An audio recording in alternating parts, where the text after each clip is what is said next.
Oh, it's the end of Bazball. Nokia bowling wheels. Oh, RABADA is good as well. Dan Gallan is on the show. We're talking the 100, we're talking the FTP, we're talking Dave Warner, we're talking Tim Paine, we're talking Zimbabwe, India, and of course the big one, West Indies, New Zealand. Hashtag AskTGC around the corner as well. Of course, this episode is brought to you by Budgy Smuggler. And let me tell you, there's a big announcement about Budgy Smuggler later in the show. We need your help because we want total domination, decimation, victory, crushing victory. That's budgysmuggler.com. My name is Ian Higgins. Sam Perry, what are you wearing? What are you wearing? A red letter day in the annals of this here venture, the grade cricketer. Okay. Started on the toilets at Telstra. That was an alternate lyric to a Drake song. And now we're here. Level 39, 242 Exhibition Street, where that account was born. Now, the punters have asked for it, and finally we've delivered. Right. From time to time, I'd say we've barely dabbled in what many might call in the industry as merchandise. I wouldn't even say there's been a toe in the water. Yeah, barely a toe in the water. I've kept my powder dry. Brandon Flowers did say you can dip your feet every once in a little while. Right. And I think he was talking about drinking as a Mormon. Okay. But this is just pure commerce. Let's talk Frank Bunce. Okay. We've got a shop.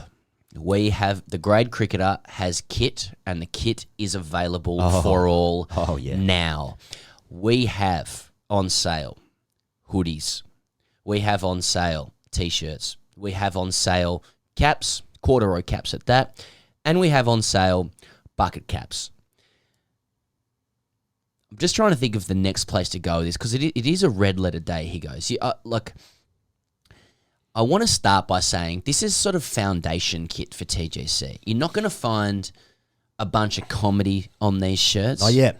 Not yet. Oh, it's coming. It's about laying foundations. It's about, and I'll say this later in the show, taking the stairs and not the elevator. Nice. But you can go to our brand new website, gradecricketer.com, and you will see a shop there of kit you can purchase. We're talking grade cricketers good gear. It's good grade gear. cricketers good gear. We could have just called that the fashion line. Probably. For those who are watching on YouTube, and this is relevant because I've got something else to say about that, it's probably going to disappoint most of our YouTube viewers for now, but this is the hoodie. I'm wearing it. Now, he goes, you're wearing the T-shirt? I'm wearing the T-shirt. I did arms this morning, so I felt good about That's it. right. Yeah, you got the midnight blue. I got the midnight blue hoodie. And do you have the corduroy on there? I've got the corduroy on. So it works forwards, I got it backwards. Oh, yeah. Oh, there's one for everything here. One for everything here. And if you are watching on YouTube as well, wonderful listening this is for those not through YouTube. That's the bucket cap that just simply says, boys. I'd put it on and look like Ben Stokes actually sitting on the balcony at Lord's. Just letting you know that's all good. At 7 for 80. Just letting you know that it's all good. It's gradecricketer.com. You go to the shop store and shop store. We're good at commerce, Yeah, good at we're really business. good at this. Really good at this. There's caps, there's T-shirts, there's hoodies available, and it's available in Australia, New Zealand, the UK, Canada, and the US. And Ireland. So that's all good to go now. For those who received this information earlier, that is our dear patrons who get everything earlier, I want to clarify as well that we fixed up the shipping as well. We fixed up a bit of shipping stuff. Yeah. It's much more standardised now. So, look, it's an offering to the punters. Yeah. That's what it is. It's an offering. You know, it's something to wear around the house. It's something to wear to the shops. It's something to wear to the cricket. It's something to wear to training. It's something for your special someone. It's Grade Cricketers good gear. I'm calling it now. That's what our fashion label is. Grade Cricketers good gear. It's good gear. Okay? Gradecricketer.com. Merchandise it can be a fraught thing. It can be a fraught thing. Can it be? Yeah, it can. Because you can get some fucking shithouse designs from people. You can fuck it up. That's true. You can fuck it up deluxe, which is why I wanted to start foundational with this stuff. Yep. The basic thought behind what we've put together is that it's shit that we'd be happy to wear. Literally wearing it right now. Yeah, we'd be happy to wear. And you can get that all at gradecricketer.com. The other things you can get at gradecricketer.com, our brand spanking new website. Thanks to the Brand Bar, by the way. Shout out to them. Not only is it where you can shop for merch and for kit, it's where you can listen to shows if that's what you want to do. Strange, but that's fine. You can sign up to our mailing list. You can be the first to learn about live shows. Possibly something in the works. You can sign up to Patreon. You can get more info on actually partnering with TGC if you do have that bunce. And it's where you can find the position description for a new job we've got going. TGC is hiring. I was going to say motherfuckers. Because I'm leaving. And you can replace me. See, now I've confused people. That's unnecessary. I'd say too soon. I'd say that joke's too soon. No, he goes, he's not leaving, but we're after a production whiz, an editing production whiz, who thinks they can lift up all of our work. So, broaden, deepen, improve, NASDAQ, Wall Street, etc. We've got a full-time job going. It's a 6-month contract to be in our team full-time through the summer, through the Australian summer. Ideally, you're pretty hot at audio, video, editing, production. You know our stuff. You can make it better. You can help with new stuff we're going to do through the summer as well. We're after some serious applicants, people who are fucking good at this shit. Go to gradecricketer.com/jobs. You're going to find the position description there, and then you can email through the CV, cover letter, application, all that sort of normal stuff. That has all come through playing grade cricket. And look, ideally, it's someone who actually is a producer, not just someone who owns a TikTok account. Ideally. Yeah. And of course, patreon.com/grade cricket. This is the last thing before we get into the show. We've updated the tiers to better reflect what you get. At $5 a month, you get 10% off the merchandise. You also get access to pre-sale tickets for our live shows coming up. We'll be touring, fingers crossed, Australia, India, and the UK in the next 12 months. Big three. So the big three. Big three centrism. Those are the only 3 nations that play cricket, of course, anymore. And then for the $10 USD, by the way, a month Patreon tier, you get 20% off merch. You get 20% off live show tickets, plus pre-sale, plus access to VIP tickets. Of course, you get all the audio from a daily YouTubes on video. You get the back catalogue for #AskTGC Fridays. You get the Hall of Fame for #AskTGC Fridays, which has been released, of course, in the last month or so. That's patreon.com/grade cricket. That's what you get. Shall we talk about the cricket, Pez? Yes. England and South Africa, the first test at Lord's. South Africa win by an innings and 12 runs. It's the end of Bazball. It's the end of cricket as we know it. England rolled for 165. South Africa made 326. England rolled for 149. Where do you want to start with this? I want to start with this. Now, okay. I know the comedy exists in the spanking that was of the England cricket team. The comedy exists in what England have produced and the narrative of what they've tried to do. That's what exists. Yeah, but South Africa were fucking sensational. Yes. South Africa were. This is about South Africa. You know, Pez, I like value. And South Africa were full value. I think everyone knows that. Full value by now for their percentage of points to get for the World Test Championship final, where that percentage is. And that's what you're looking for at the end of a game. Are they value for those points? That's right. They were good value for those South points. Africa were fucking brilliant. Red hot. Sensational. I thought they might struggle for runs. I thought the matchup might be a little bit closer because of South Africa's... I mean, they have Marco Jansen batting at 6 or 7, depending on where Varane would have come in. But they were better than England in every capacity, every factor in this game. And they were, when with the ball, sensational. And England looked really bad again. Probably because it wasn't that flat. But that bowling attack is good. Very good. Like, on any given day in world test cricket, there seems to be about 3 or 4 teams that have the best attack in the world, you know? But I watched this one recently. That's right. So Australia pumps India for 36. Then they lose that series. Maybe the best ever. Maybe the best we've ever had. Maybe the best we've ever had. They're going to lose that series. Did they? I don't remember that. Yeah, nor do I, actually.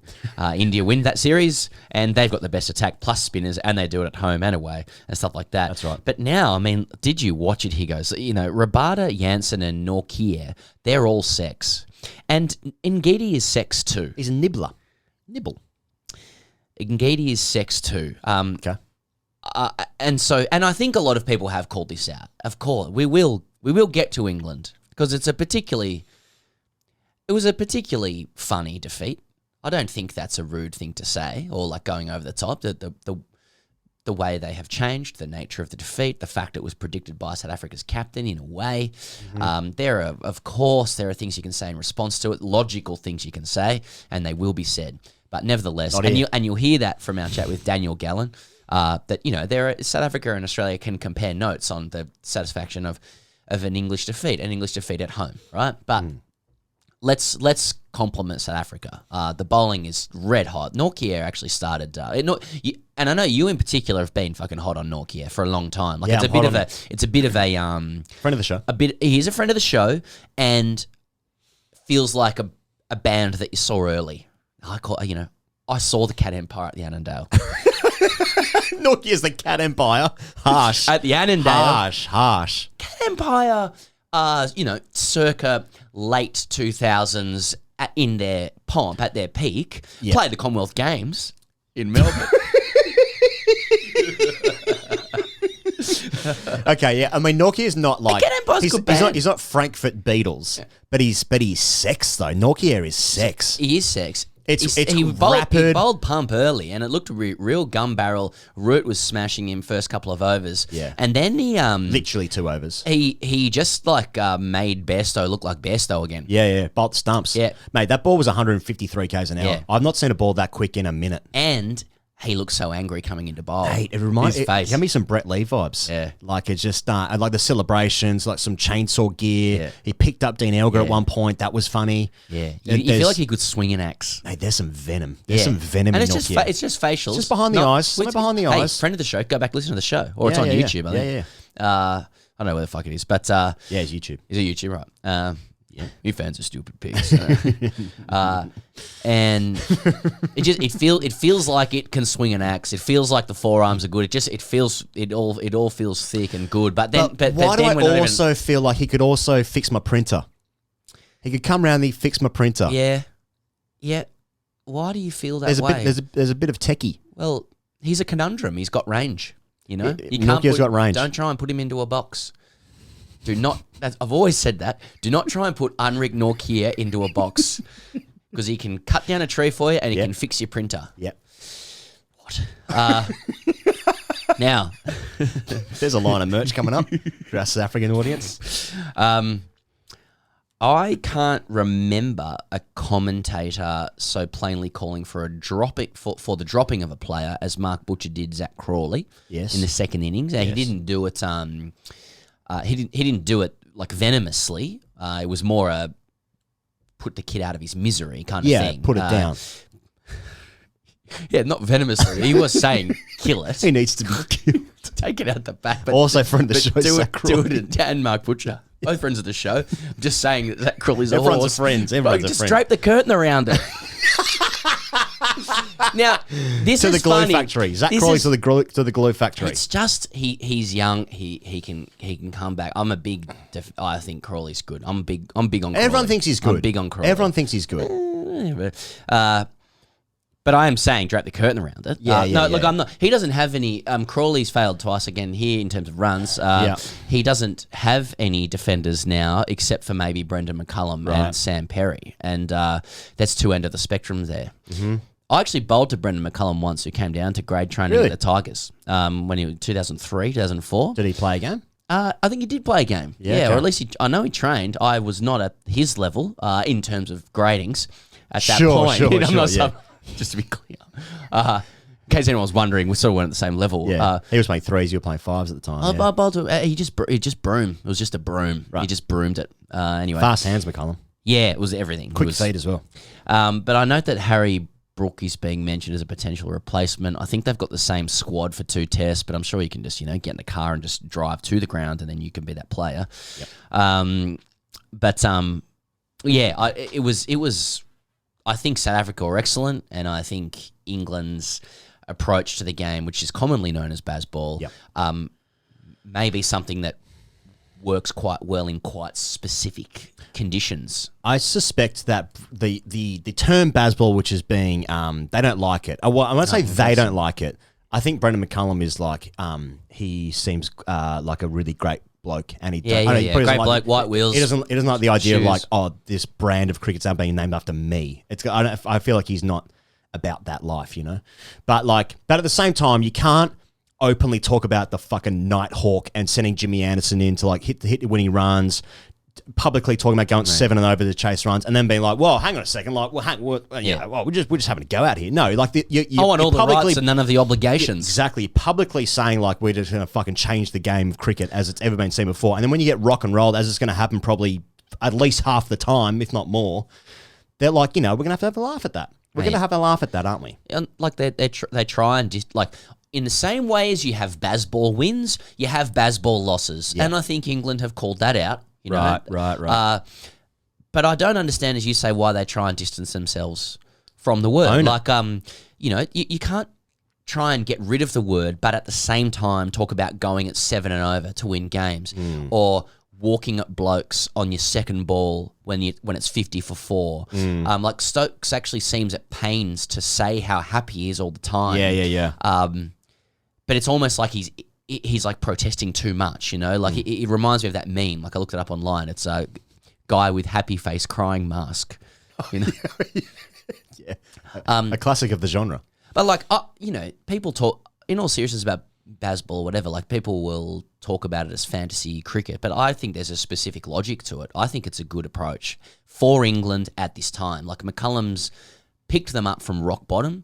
They were 1 win from 17. He's immediately identified a particular strength of theirs, developed a game plan around it. They've all bought into it, which is hard for players like to get players to do that, and it's immediately turned their results around. Like he has found wins for that team in extremely entertaining and record-breaking fashion. Like it's actually, although it's a wild way of playing, it's a really pragmatic thing that he's done, and it's a damn sight better than some of the shit they were peddling before that. Yeah. But I'm at the gym yesterday. No, I don't go to the gym often. We don't. And like, upper body, and I am quite uncomfortable talking about that in your presence with your fucking pipes. Your pipes are bigger than my head. And on the screens in the gym, like just showing Cody various Simpson's people. there, Oh yeah, of course. He's fucking everywhere at the moment. Day gone seeing that. But yeah, it's basically hot people on screens doing various things. Of course, and, one of them was just a little clip of two like unrecognizable American blokes doing like American football gridiron trick shots, basically. Oh, so it's they're throwing it from the roof of the stadium into a basketball ring, moving target stuff. There's like a ute and a basketball ring again. Yes.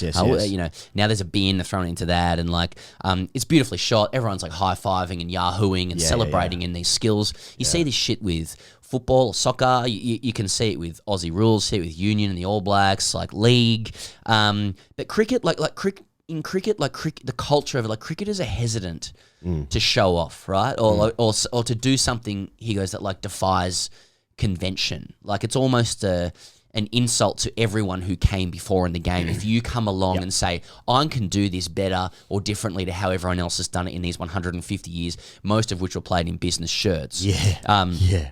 And I detected that sentiment in Elgar's comments ahead of that test match. Big time.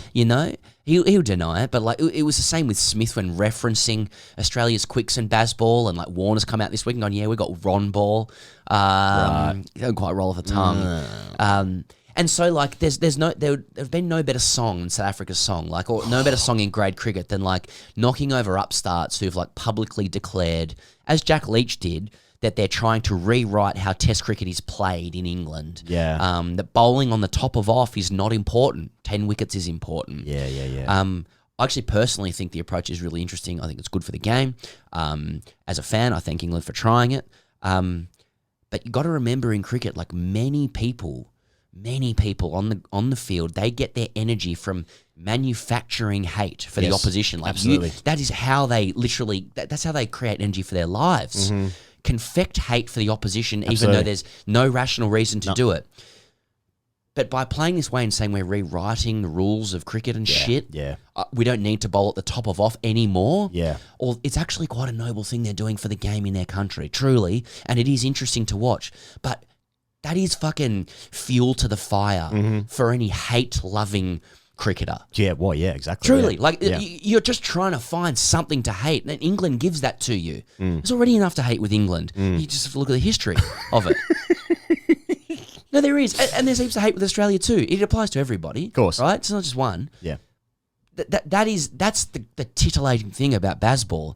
It's fucking great. It's fucking great. And they actually get more wins than they do. But are they offending the gods? The truisms of cricket. Gods are offended.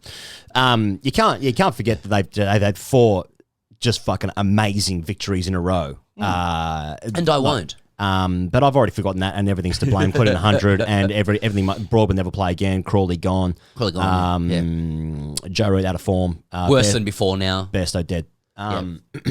So, yeah, all those things can be true. Red rag to a bull stuff, though, in grade cricket terms. Can you imagine if a grade cricket team came across like that? Yeah, but I've been like, you even picked it up on the stump mics where South Africa were fucking into it. Yeah. And like, imagine the safety one must feel when you've got Rabada and then Ngidi taking the red pill, and then to come Jansen, he is the business, he is the real deal, and then you got Norkia to come after that. A bit of Maharaj stuff as well. Picked up a couple of poles in the second innings there. Important poles too. And then it becomes like from Elgar. And then like Maharaj is a good player. He's a good player. Okay. I've decided that now because I've seen it. But you sort of say it in a tone where you're not committed to like, mate, he's a good player. So, he's a good player. Yeah. What does that mean? Sort of I don't know myself. I've confused myself. But like this, I picked up on the stump mic. There's just a little bit of like, we're laughing at you, and we've got a guy who can bowl 155 Ks at your head and at the stumps, and we know we're going to get a wicket. And also, I just thought like Dean Elgar he always looks like he's just come out of the bar. He looks like he's always there's a 5 o'clock shadow there. There's a gruffness to it. He's got some there's a bit of fade on the green cap of the South African lid. It's very aggressive. It's very aggressive. I'm a bit scared of it. And when England are, confronting you with some new ideologies, some woke shit, it's like, no, we're going to rock and roll you. We're playing for cricket's tradition. Like we have history on our side. At Lords. They upheld tradition at Lords. There was one team playing cricket out there. There was another team executing a brand play. Mate, what about Rabada, 552? You got 250 test wickets. You got 2 wickets in the second dig there as well to make it 250, 53 test matches. It's everything. Ashwin was the quickest at 250, 45 tests. So he's in the picture for fastest ever. Dennis Lilly was up there as well. Was he? Yeah, I'm not sure where Rabada actually ranks, but it's up there. And it's just we talked to Daniel Gallan in a second about Rabada, but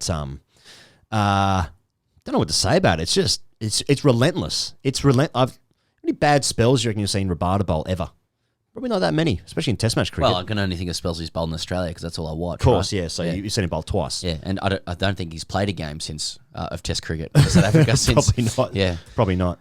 No, well, I mean, it's not really that normal a thing to talk about. Oh, who's the best quick in the world? He's just fucking. He's just up there. Yeah, he's among it. Yeah. He averages 22. He's got the best strike Averaging rate of everyone. 22 is very interesting. Very interesting to me. 250 Test wickets. I feel like this bloke just started his career.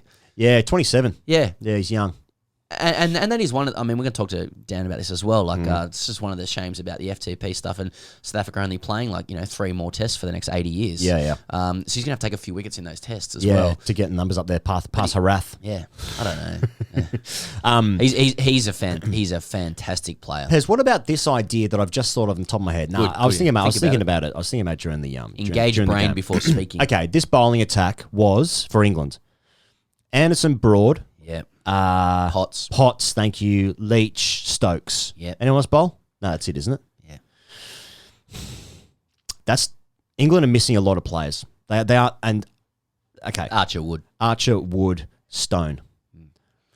Now, I think we can take Stone out. Like Archer and Wood are pretty good bankers. Yeah, I'd agree. And Wood, especially being one of the better friends of the show now.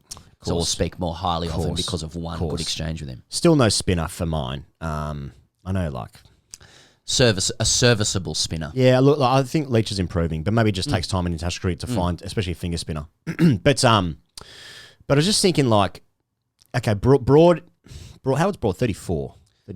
So he no, I think he's older than that. He's 36, isn't he? 36. Yeah. I just find that this is ridiculous because Jimmy Anderson is so good in England. Yes. He took a 5 for it against India the last time they played a Test match. He was very economical here. He's still a wonderful bowler. I just think in my head, your best bowler's 40. How has that happened? Is that just is that ridiculous because he's just one of the greatest players to ever play the game? That's probably true. But you know what I'm just getting at? How is he still? There's no one else has got better than him. They have a good. Well, I think he's remarkable.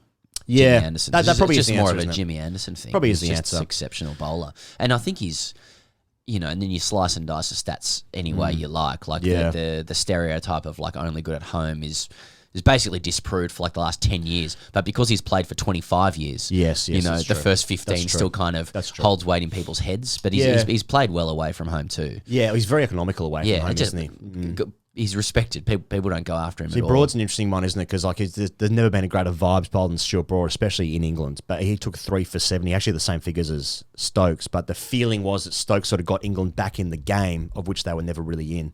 I don't think anyway. Well, England have like some of the world's most hostile quick bowlers, but they're not on the park. Yeah. They find it hard to stay on the park. I just find it remarkable if Archer played red ball cricket again. Why would he? Right. Well, I hope he does, mate. Because mate, of course, everyone changes does. The whole complexion of everything if Jofra Archer's available. I mean, everything. I could cost of living. That's right. Yeah, floods down here. Yeah, of course.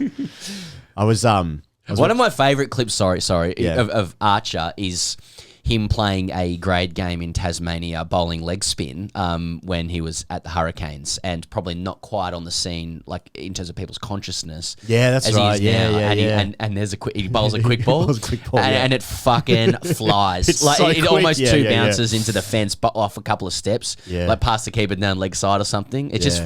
You know, sometimes like when it does, I don't know, like they don't have the sophistication of the double lensed camera or whatever that you get at like, you know, high level broadcasts. It's just a still camera at a grade ground, you know, probably like an old camcorder or a phone. And somehow it gives a more realistic impression of how fast the ball is in cricket. Yeah. Like you feel like you're there. And it was just that, it was just that angle. It was a sort of isometric corner, diagonal angle. And it's still in my head. And I'm like, I can picture it as well. God. Yeah. That would frighten you. Even if he was just bowling seam up at that pace. But they also put a lot of net footage out of him it might have been during the Ashes, maybe last summer as well. A lot of net footage of him bowling. Like second 11 guys. Oh, that was in games though. That was like, what's the point of that? But like net footage. There was also some Mark Wood stuff in nets, and it's like, nah, too quick. Not for me. Not for me. Archer, mate. You just got to get forward to it. That's why. So one of the best innings I've seen in the last couple of years is Labuschagne's 58 at Lords, coming in as a concussion sub after Steve Smith, who hitherto couldn't get out, got knocked out by Archer. Yeah. He saved that game, that 58. Anyway, we were talking before about like I suppose England South African relations and like what's the battle there. I was just so there's a new Zulu king. In South Africa. I had 10 choices of what was coming next. The relationship between England and South Africa. You know, so just thinking about that. Yeah. No, it was just I was literally just watching this thing yesterday. So there's a new Zulu king, right? So the Zulu people are like an indigenous people I'm going to do my best to be as accurate as possible here. And I'll judge you without knowing what you're talking about. Of course. Oh, you sure? Yeah. So, so the Zulu people, indigenous people in South Africa, and they're like 1/5 of South Africa's population is Zulu in some relation. So it's like 11 or 12 million people, and there's a new king. And the king had a coronation yesterday. That's why I was watching it. And otherwise you wouldn't be watching. Is it coronation? Is it the coronation, babe? Oh, Corrie's on. Corrie's on. There's no one else in the house. I live by myself. It's weird. Hey, babe. Is a new king? No, but is it the coronation? Hurry up! The king's on. I'll put the kettle on. Sorry. And so, there's actually a bit of drama in the family because there's 2 other brothers, right? And then the family want 2 of the other brothers. They think he's a better candidate for king, but this king has like basically said, no, I'm the rightful heir to the throne. The South African Prime Minister has accepted him as the new king of the Zulu people. Anyway, so in the coronation, there was like it was fucking scenes. Some of the best shit you've ever seen. Okay, awesome. Yeah. Like people with like in traditional garments, and like spears and shields, and like chanting and all that stuff. And then it was like, but then it was also like this incongruous image of like people also wearing like wraparound like Prada sunglasses. Yes. Are you looking it up? You've just given me a thought about something else, but yeah. So it was just a complete mishmash of of fashion. Yeah, exactly. It was incredible. Anyway, the reason why I was mentioning this is because South Africa were playing cricket. South Africa were playing cricket, and I thought, I thought Maharaj just sort of drifted a couple in and just spun a few away, and Crawley tried to get the broom out and hit him in the front dog. And just obviously South Africa used to be a colony of England, and then the Zulu people were heavily against English imperialism and whatnot. So that was that.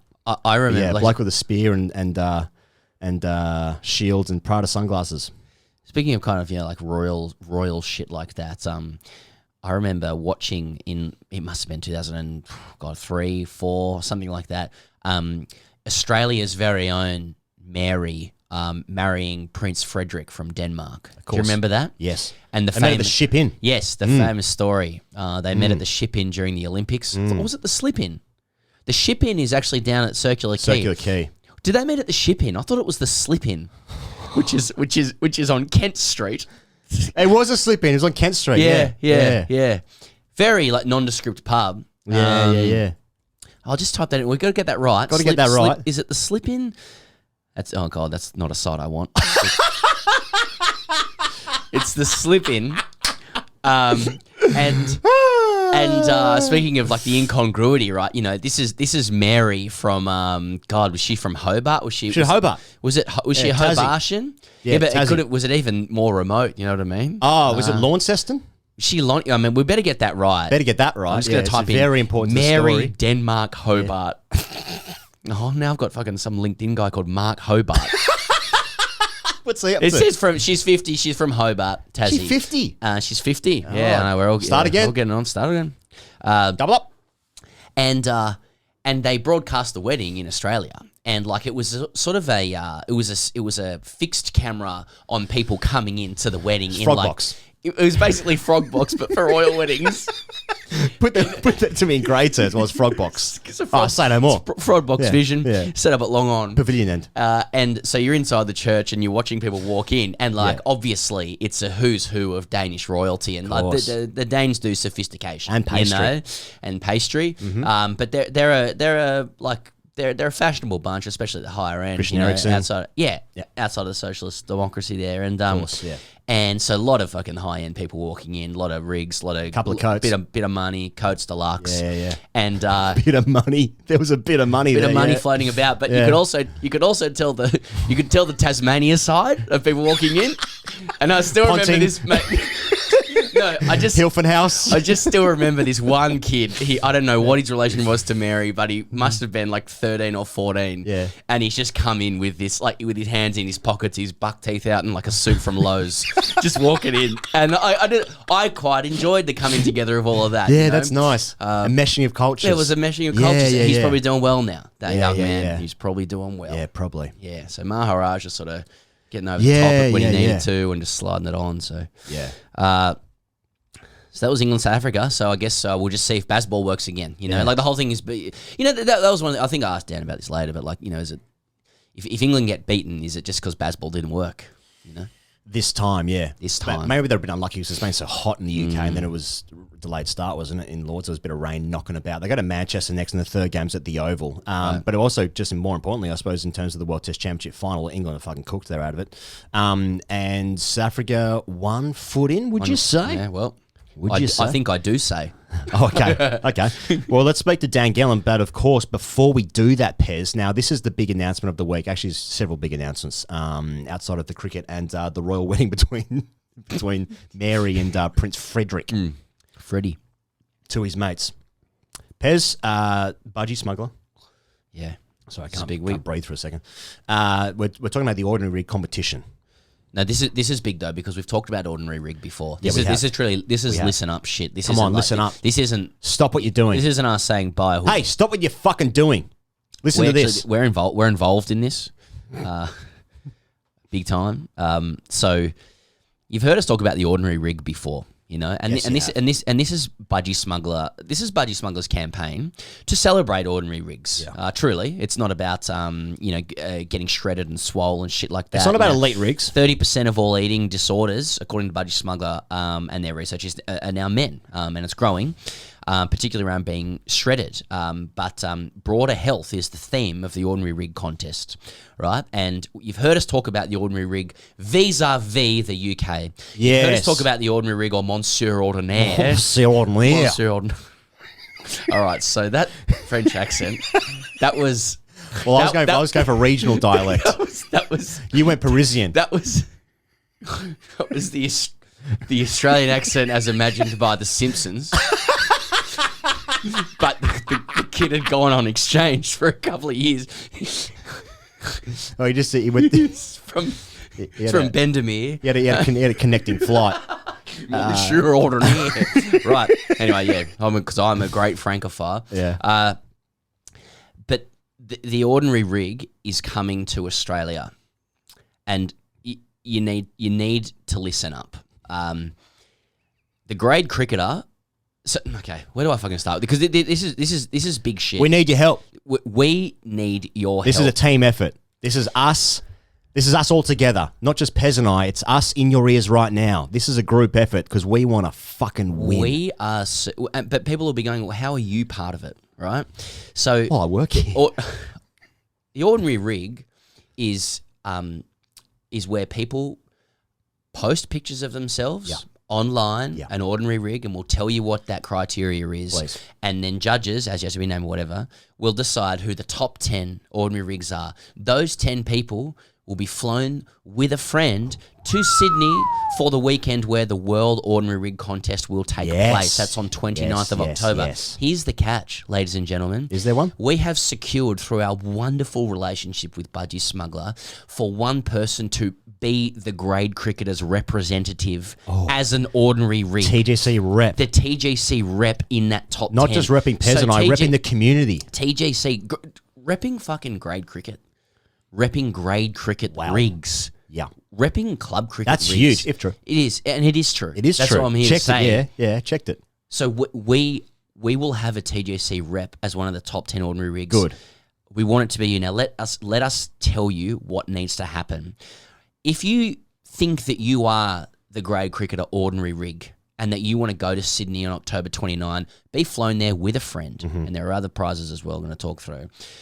This is the criteria you will be judged upon. That you are good to have beers with. Yeah. That you can still run for a taxi and swing an axe. Not like Unric nor Kia, but if you can, good. You look like you were good at sport at some point in your life, but you were prevented by injury or poor coaching selection at a young age. Yep. If you have a six-pack, that's an automatic disqualification, unless you are carrying a six-pack of beer. Nice. If that is you, what we want you to do is display yourself, your personality, your picture, etc., and post it on whatever social media channel works for you, right? And just enter the hashtag Ordinary Rig Oz. Oz is AUS, so Ordinary Rig AUS. Right? Ordinary Rig Oz. Tag TGC in. Okay, tag TGC into that.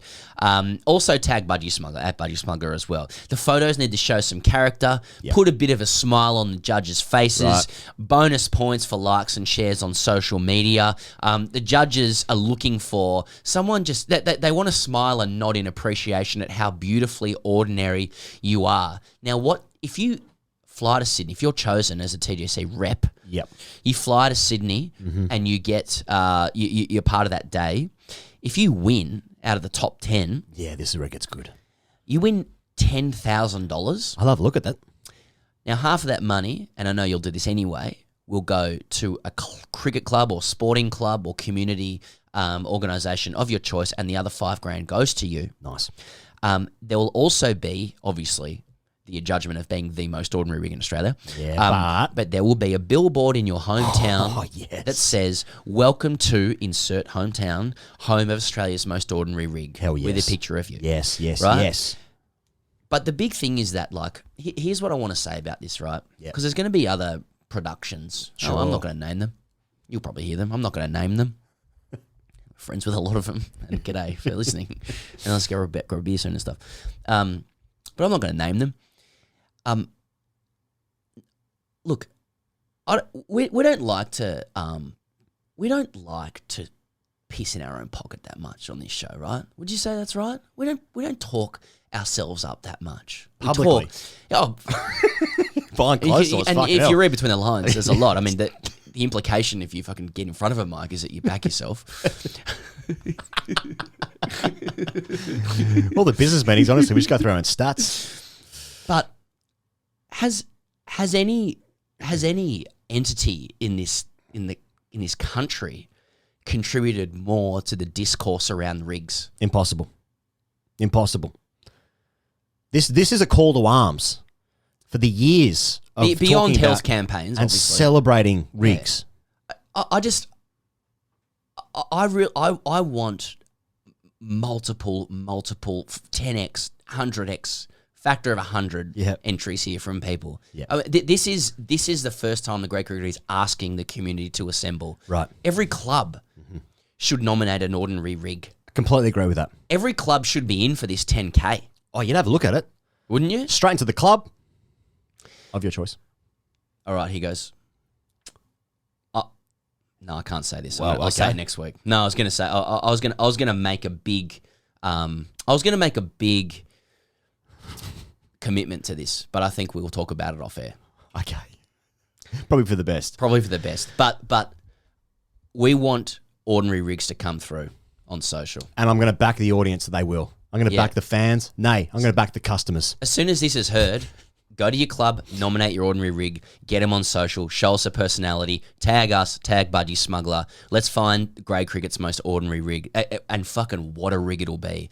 And we will get around that rig as that rig will get around us. All right, before we get to Danless, this interview is sponsored by T20 Stars, Pez. T20 Stars, of course, is heading into the summer seasons. And what better time to freshen up your gear, freshen up your kit. Now, Pez, as we've said in the past about T20 Stars, free and fast shipping and returns, and all the gear is made from one of the best manufacturers in the world. Are you kidding me? You'll have a look at that, wouldn't you? I've actually seen some friends of ours actually receiving some new kit during the week. Cricket season obviously around the corner. Looks warm back home in Sydney. Bit of sun on the back there. Yeah. And a glistening new sticker on the back of your stick. That can elevate you to a higher grade that you don't deserve just yet. But Mate, T20 Stars, speaking have of a look at it. Speaking of other things, but related things I'll have a look at, Watto's posted a bit of footage of him having a net Oh, really? recently. Has he? Get onto his socials. I didn't see that. And he's using T20 Stars I hope kit, so. right? Yeah. It's a fucking safe watch in the nets. No, it is. It's a safe watch. And his lines are good. His angles are good. His biomechanics are good. And I'm sure he appreciates a couple of clubbies I'm sure. assessing that. But sure. off the hip, it's nice. And there's just one because we're all waiting for it. And then there's just a straight drive. Yeah, and the it's straight drive. and it beats the Gloveman's mitt as well. It's just got a little bit of heat on it, and that's straight out of the T20 Stars bat as well. It's a good piece of kit. Anyone who is a friend of TGC is a friend of T20 Stars, as we already know, Pez. Use the code TGC15 for 15% off all the full T20 Stars range. Of course, there'd be clubbies alike, there'd be fathers, there'd be mothers, there'd be uncles listening to this. Yep. There'd be aunties listening to this. Yep. And I think you need to get your significant child in your life some T20 Stars kit and use the code TGC15 for 15% off the full T20 Stars range. That's T20stars.com. Here he is. Here's Daniel Gallan. Okay, we've got Dan Gallan joining us from London. Dan is one of the best cricket writers on the circuit. He writes for Cricket Monthly, Guardian, The Telegraph. He's freelance, and he's given his time to us. I should say he's a South African man in London. He's covering England, South Africa. Dan, welcome back to the Grey Cricket for the first time since South Africa lost against New Zealand in 2019. Yeah, thanks, fellas. Great to be on the show. A bit better on the field. Some problems off the field for South Africa, but which I'm sure we'll get into. But yeah, happy to talk to you after a thumping win. Dan, South Africa routed England by an innings and 12 runs in the first test of the series. You are over there, as I said. Did Bazball just have an off 2.5, 3 days and will eventually come good because it's Bazball? Or is it possible South Africa are just very good? I mean, I think two things are true at the same time. I mean, Bazball's going to come off, and when it does come off, it's going to be spectacular, as we saw at the start of the summer. And when it doesn't come off, they're going to get rolled. But I don't think those. I mean, you could maybe say Bairstow driving one in the first innings when he got bowled to Nokia was possibly Bazball, but he was playing those sorts of shots and getting bowled to them before Brendan McCullum was appointed coach. So maybe that's just Bazball, as it were. So I don't think they were Bazballed out. I just think South Africa bowled incredibly well and rolled what was only last year a pretty ropey batting lineup. If Root and Bairstow don't make runs, they are quite fragile. That top order is pretty loose as it is. So no, I don't think we can put it down to Bazball. I think all the credit has to go to South Africa, who were spectacular. I mean, I've been saying for a while, I think they've got the most complete bowling lineup in the world right now, and they proved that at Lords. Dan, fair to say there's a fair bit going on with cricket in South Africa at the moment. I mean, there's obviously the SJN hearings, which have sort of just been going on, and literally there's guys in the squad who were giving evidence. I mean, Zondo was potentially going to play in this game, right? There's obviously the head of CSA, Graham Smith, was implicated, as was the coach, Mark Boucher. There's private investment in the CSA new league. It was only less than a year ago when Quinton de Kock, wasn't kneeling, and then he just left the test side. But they're on the verge of this. They've got this amazing test team. All of a sudden, they're leading the World Test Championship table. I mean, this actually might be South Africa's last ever Test series because that won't exist anymore. But South Africa now have this amazing team on the verge of something pretty special that they might not have achieved in 10 years since maybe Graham Smith was captain of that side. So it's a pretty remarkable time for cricket in South Africa. Look, it always is. Maybe some Pakistan fans will set me right with this, but I can't think of a major cricketing nation that oscillates between the sublime on the field and the absolute ridiculous off the field, although there are some spectacular gaffes on the field as well for South Africa.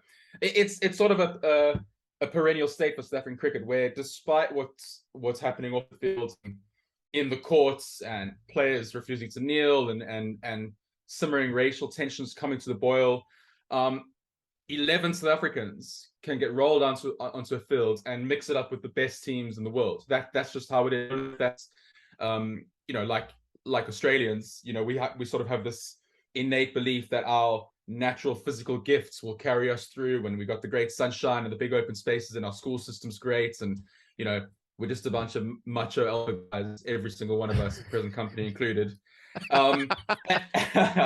And we just assume that that will carry us through, and so often it does. And the last 18 months before the series, yes, they beat India. Maybe before that India series, it wasn't going so well on the fields. Faf du Plessis was the captain of a teetering ship. I mean, let's not forget that at the start of 2020, England rolled South Africa 3-1 in a Test series, and South Africa never looked like winning a game. They could have played for an entire year. I don't think South Africa would have won another one. So, yeah, I mean, they've stumbled upon this awesome bowling lineup.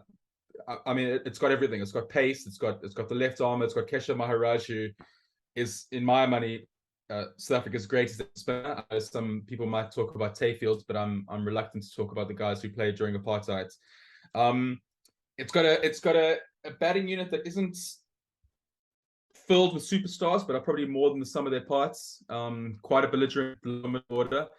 And yeah, I mean, I don't really know how was there a question there? I don't really know how to answer that question if it was. No. So I'll just keep rambling then. Yeah, they're very impressive, but always hamstrung by what's going on off the field. You mentioned the kind of innate ability South Africans feel like they have, and that Aussies are a little bit like that, particularly physically. Like, I mean, I do think the Springfield Shelbyville paradigm applies with Australia and South Africa. And I noted your interview with Dean Elgar last week, Dan. This is the interview that's carried so far, basically, and through the Test match. He made a number of comments about Bazball. I'm going to keep talking about it because I do think England have made it a thing, even though they deny it. The comment that stuck with me most was how he said that things with Bazball can quickly go south, because it proved that way. Nothing offends like a sort of rootsy cricketer more than someone trying to like violate the ironclad truths of the game. Like that. And I think Australia and South Africa are a little bit like that. Like, people who try and take the elevator and not the stairs, when it comes to cricket. And like, please just please just tell me that the South Africans, because you talk to them, you know, they have disdain for Bazball and everything that it represents? I don't think they have disdain for Bazball and everything that it represents. I mean, let's not forget that Herschel Gibbs opened the batting for a long time for South Africa and was successful, and he was often told that he needs to curb his natural attacking flair. You know, why can't he be more like Gary Kirsten, for example, who was just a nudger and a nerdler? So I don't think it's Bazball per se. I think there's just something, and this, you know, harks back to the foundation of South Africa as a country and a concept. I think that because it's coming from England, and because South Africa has been frozen out of the big three, and because we've had to come to the self-anointed home of cricket and kind of shove it in their faces, because it's England, because it's empire, because we're now very much the little people of among the little people of world cricket. I think that's what rankles. If it was West Indies, we'd say, hey, you know, that's great chutzpah, good luck to them, hope they go well. Yeah, and even the Aussies, I think there's no South African likes losing, but if we're going to lose to anyone, we don't want it to be against England. And that's on the cricket field or the rugby field as well. And like I said, that harks back to our own national insecurity and the fact that we were a former colony, etc., etc. So it's not Bazball as such, and there'll be many South Africans who hope they do it in the Ashes against the Aussies. But it's because it's who's doing it and who they're trying to do it against, and I think that's what gets South Africans' backs up. And so Elgar was like, I'd like to see them do it against our seamers. It wasn't dismissing the notion of Bazball. It was just like, all right, you think you're hard enough, come and have a go at this. I think that's what it was about. I think there's an element as well. Let's talk about RABADA. And I don't really have a question. I just want to talk about RABADA because it's 250 wickets, 53 tests, one of the fastest guys ever to get there, 3 format player. And I get the feeling like he might be the best in the world. I mean, I know at times he has been number 1 in the world, but those numbers, you don't fluke those numbers. That's not a streak. That's consistently the best bowler. And so, you know, just in my mind, you know, maybe it's an Australian thing, but it's like it's Bumrah and it's Cummins. Anderson gets a lot of praise because he's, you know, dead soon and he's still playing. But RABADA 250 test wickets, 3 format player, 53 test matches. I mean, that's really good. That's really 22. Good. At 22, that's good. With a strike rate of 40. No, I know it's remarkable. I mean, is he the best in the world? We're splitting hairs here between him and Cummins, I think, and Bumrah as well. Someone in the press box asked me, like, you know, why is RABADA so good? You know, because we can look at all the other great bowlers and say, okay, well, that's like Anderson, his longevity, and his ability to swing the ball, and Cummins from the height and the great wrist and his consistency at back of a length. Bumrah with the hyper extension and the sort of skinniness. RABADA just sort of looks like just a bowler. I don't know, you know, he doesn't really do any one thing spectacularly. He just does every single facet of bowling really, really well. It's almost like if Cummins and Bumrah have got some 9 out of 10s or 10 out of 10s on their attributes, they might have a 4 or a 3 or a 6 or whatever. RABADA just hits 8 for every single one. If you want for me and my money, he's got the perfect bowling action. He can hit a length at will. He moves it just enough. He's not a huge swinger of the ball, a huge seamer, but he does just enough. I mean, numbers don't lie. He's spectacular. And when he's in that rhythm, watching him is a joy. He's just such a natural athlete, and it's easy to kind of hype up tall, fast bowlers and say, oh, well, they just got athletic gifts. But he really does. He's just so smooth through the crease. I mean, he's remarkable. I think it was one of the Guardian writers, Barney or Andy, said that he's a Hall of Famer. I mean, he definitely is. He'll go down as a giant throughout the eras. And then it's the intangibles, you know, the way he comes to the crease, that he can get angry, but he's got a beautiful smile and he loves hip hop. It's the whole package. You just, I think what we're getting at as well there is the fact that we just don't get to see RABADA as much as we see the other guys as well, you know. And I wanted to ask you, like, you know, there is top 3 centrism. I think there's top 3 centrism in even our coverage, you know, and like. But it's almost 1 foot in the World Test Championship final for South Africa here. They are the informed Test team in the world right now. And against that backdrop, I wanted to ask you, you know, what is the view at home about the scarcity of Test cricket the men will play over the next 5 years? I mean, it's sad. I think sadness is the prevailing feeling, sadness and frustration. I guess it also depends who you ask, because for all of the hand wringing and tear shed in South Africa about the lack of Test cricket that's coming up, what is it, 28 tests in the next 4 years? England are playing 40. So we can talk about the big three there. I've been to games at the Wanderers where I could talk to my mates at the other side of the ground because the noise was so low and there was no one around. I've been to tests in Durban where there's, in fact, that last test series in South Africa, the Sandpaper Gate series, the first test was in Durban and it was really empty on a Saturday morning. So, and these great fast bowlers who just bowled out England twice, they declined the opportunity of playing a test series against Bangladesh at home rather to play extra weeks in the IPL. So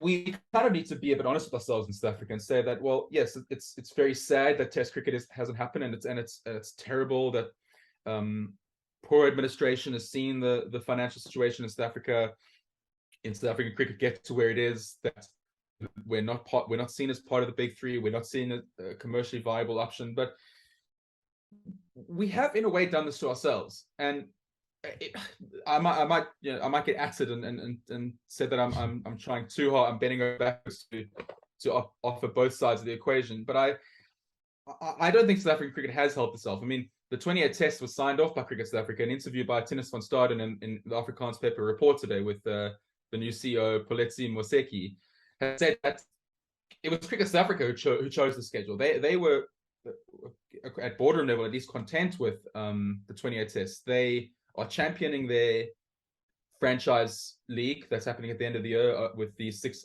teams owned by IPL owners. They've essentially shunted out a one-day series with Australia because they recognize that their franchise league is important. And also, as a result, they've committed all their players to the IPL. So that's what, 4 months, is it? I think maybe slightly more, maybe slightly less of South African players effectively playing IPL and the IPL B, which is what the South African franchise is. So, I mean, it's just the state of the economics in South Africa. So, but I hate the term proper cricket, and I tweeted that if you mention the word proper cricket, I think you're part of the problem. There's no such thing. But I think the quote unquote proper cricket fans, as they would see themselves, are really sad and frustrated. Just on that, Dan, like while South Africa was destroying England on that final day, I don't know if you saw it, if you're at the ground, or I presume you were at the ground, but I thought Graham Smith delivered one of the clearest public positions on the future of cricket from a national administrator that I've heard. He was talking to Athers and Ian Ward on Sky. I'd encourage anyone else to listen to it. And he I felt like, as I was dozing off with ice cream on my belly, which is neither here nor there, but he said it out loud. No, that's an important info to know. I believe so.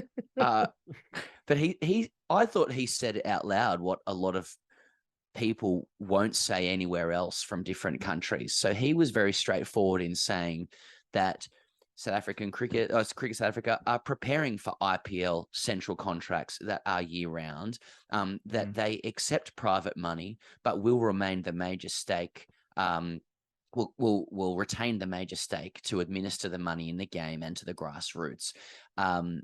These are things that, and I know they're in a different context to other nations, but administrators from other nations won't say or acknowledge. Some may see that as a bleak direction for the game, but it might also be the most pragmatic. What's the view on South Africa's position in cricket's future at home? I mean, with a bit of Wild West at the moment, might be able to re-engineer itself next to India or in line with some of India's aims to improve its position. Yeah, that's well said. As you're speaking, the word pragmatic came to mind as well. I think Graham Smith is a very pragmatic man. I mean, he was made Test captain at 22, and essentially built his reputation against the red ball. He got those double tons against England. He secured the Test mace against England. He went to Australia and won what for my money was South Africa's best ever series. When was that? 2012, I want to say, when JP Duminy got that ton. Yeah. So Graham Smith is a lover of Test cricket. He was a Test cricketer. So I don't think he is orchestrating the world that he would like in an ideal scenario. But I think he's, like you said, he's pragmatic, and he's seen which way the wind is blowing. And what I liked, a lot of people are upset by what he said, because they were hoping that Biff, you know, the man who sticks his chin out and says it how it is, would have taken aim at the ICC and the big three and said, well, we're still going to try and muscle our way on our own terms. What I liked about what he said was that this helps secure the short-term future of Cricket South Africa. That if we want another Marco Jansen, if we want another Gerald Coetzee or Dewald Brevis, we need the resources. And if we don't adapt to the world that has been presented to us, we're not going to have that. So yes, the FTP sucks. I can't stand it. As a fan of Test cricket, I'm really sad to see it the way it is. But if I want South Africans playing more cricket in 7 years, Test cricket in 7 years' time, or 8 years' time, or 10 years' time, they do have to show up their immediate future. And I think that this is what this new league does. So yeah, I think Smith was pretty blunt and honest, but you can't really blame him for trying to stock up those reserves. They were depleted by mismanagement and the pandemic. So yeah, it's the right decision, if not the most popular one. There'd be some sort of tangible irony if the first two winners of the World Test Championship would be New Zealand and South Africa. And you'd have to say that if South Africa do make it all the way, the final at Lords, I think South Africa have lost one game in 7,000 years or something at Lords. It's one game in 30 years or something like that. So the record's good at Lords. But I suppose there is a series to be won here right now in England, which would be an enormous result for this South African side, I'd wonder. I suspect rather. But Marco Jansen at 6. I just wonder if there's not many runs. I agree with you. The bowling attack, I think, probably is the most well-rounded attack. But just the lack of runs. Markram's struggling, isn't he? Has for a little while. You know, Jansen's a good player, but him at 6, it's a little light, isn't it? It is. I mean, I was surprised to see him come out at 6. I wonder if, I can't remember who was batting with at the time, but I wonder if there was a left-right-hand thing. Because I mean, ordinarily Carl Verreynne would come in at 6, the wicketkeeper. So I mean, but Jansen at 6, Verreynne at 7 doesn't make a difference. I think they both would be batting one place too high. Yeah, Markram's the worry. For the Cricket Monthly, just after he scored those runs against India and then Australia, I basically said that, in fact, not basically, I think the words that he's the next guy to challenge Virat Kohli and Joe Root and Kane Williamson. So I can only apologize, Aiden, for that. That's probably my fault. I'm sure you guys have done this before. All journalists do it.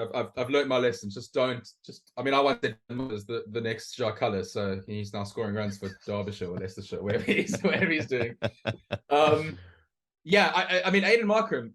I mean, I'm a big fan. I think Ryan Rickleton is in the running. It'll be. I wouldn't be surprised if Aiden plays, but I wouldn't be surprised if he doesn't. But yeah. The runs are a problem, but hey, it doesn't. You only need to make 320 if you bowl them out for 150 each time. And if you have someone who's more Cam Green than Cam Green, like you literally outfit us there with like a guy that's taller runs than him that bowls faster as well. Cam's got the rig that, hasn't he? I mean, Jansen's a bit of a beanpole. That's true. That's true. But he tried to fight Bumrah, so there was that as well. Like, that's a good point. Well, that's right. I mean, you know, him bouncing Bumrah, was that the Wanderers?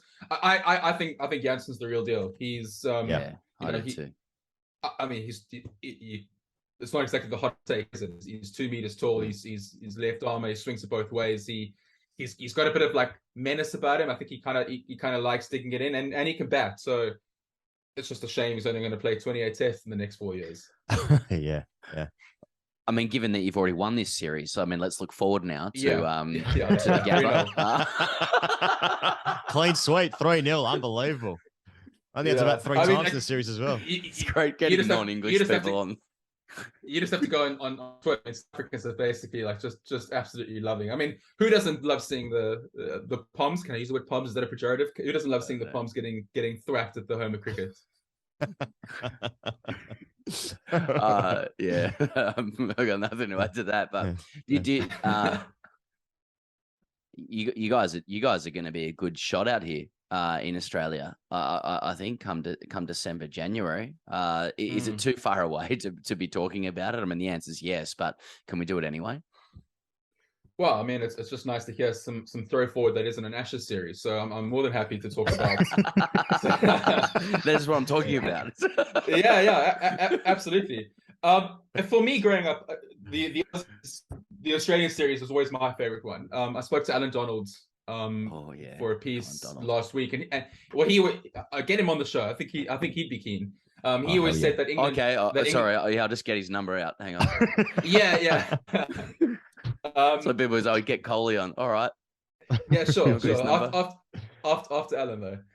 Alan Donald always said that the English was for him his favorite series. That he saw it as their Ashes, as it were. But for me, it was the Australians. I remember watching the Aussies train at the Wanderers in about 95, 96 when they first came over, and there was Shane Warne and Steve Waugh and Glenn McGrath, and these were like the boogeymen of my childhood. They kept demolishing my heroes. Like Hansi Krinder was, for me, the absolute champion of the world, and he couldn't beat these guys.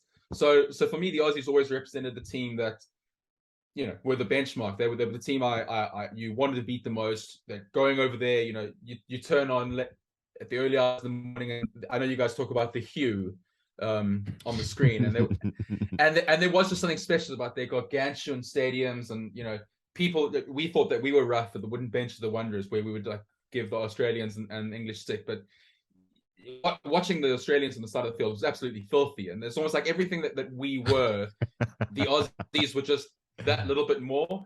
So yeah, I can't wait. I'm already, I'm hoping to get over there, but if not, I'll be tuning in early in the morning, and I really can't wait. I think we'll again, my contribution to the South African cricket team, we will smash you 3-0 as we should, but no, it should be a good series.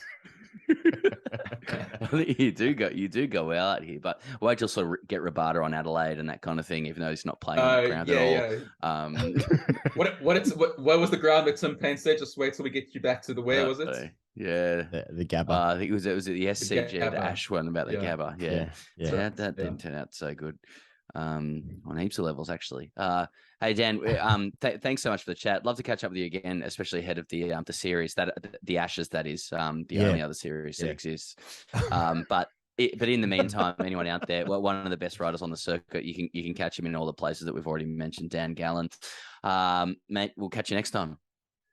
Thanks very much, fellas. Go well. Thank you very much to Dan Gallan. Let's talk about the 100, Pez. Great. Obviously, the 100 is to blame for everything.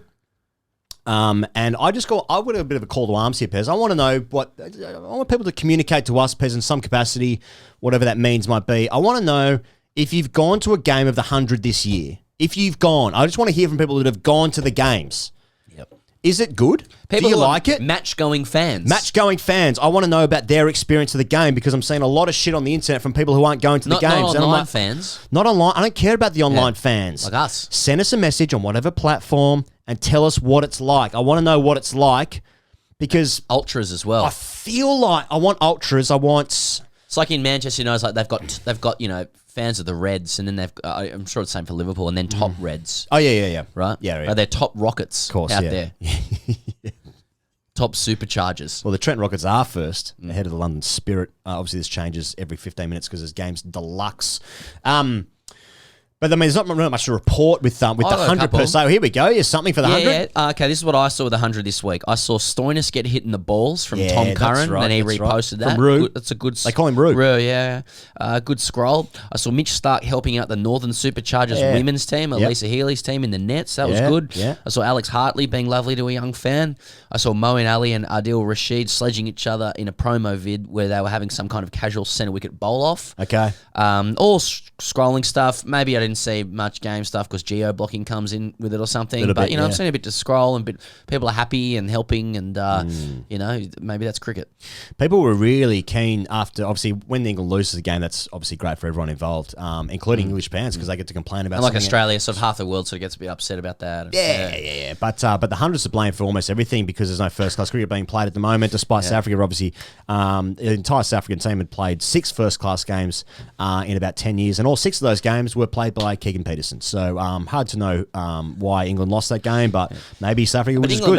Beat the Lions beat South Africa. Yeah, by an innings, mate. By an Yeah. innings, yeah. So- Smashed them. So you got to factor that in too. You do have to think about that. Yeah, so it is 1-1, really. Yeah. And 2 World Wars, 1 World Cup. Is it 2 World Horse? 2 Bush Horse, 1 World Cup. That's what happens. Okay, well, let's talk about the Future Tours program. Oh, great. And as we discussed there with Daniel, that South Africa only play 28 tests in the next 4 years. England play 40. I'm going to guess 41, 42 for us. Australia play about Yeah. the same, and India round it up. round about the same. Always round up to the nearest 100. Therefore, they play 100 test matches. So, fair 25 tests a year. That's quite a lot. It's good. That's good. A lot of content.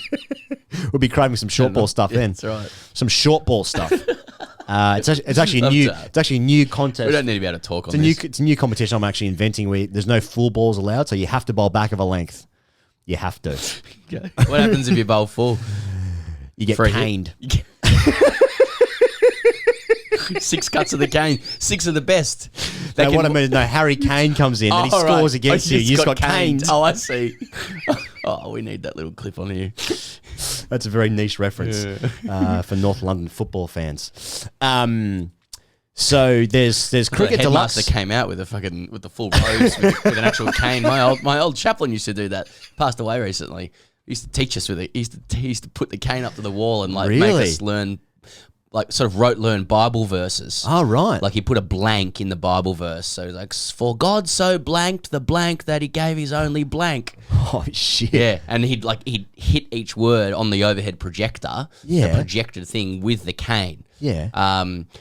But then we had these 2 Greek boys in our class. I say that because they were real peas in a pod. We're in year 3, I was 7 or 8 years old. Okay. And they would look. This is small time humor stuff, but I was into it. They used to this was an elderly man, and they used to just deliberately It's probably be 41. it is like that. Yeah, he just died the other day, age 60. No, he did pass away recently, and he was dear man. Don't wind it back now. Okay, Commit yeah, to the nah, bit. if I Commit to the bit. Commit to the bit. No, there's no major punchline other than he was an elderly man at the time. He's lived a long life, but they would just deliberately be a word behind him every time. Like he wanted us to basically sing the Bible verses in unison. Like Right. it was God bother stuff. And Sure, yeah. and they would just be a word behind, and he used to swivel around and not know who it was, and just like swing the cane and whack it on the desk, and Right. yeah. So I was just imagining that when you said, if you bowl full, you get the cane, and there's Mr. Abbott Smith. feels like a fever dream, really. Sean's dad. Mr. Rabbits. I've had to check in with Sean.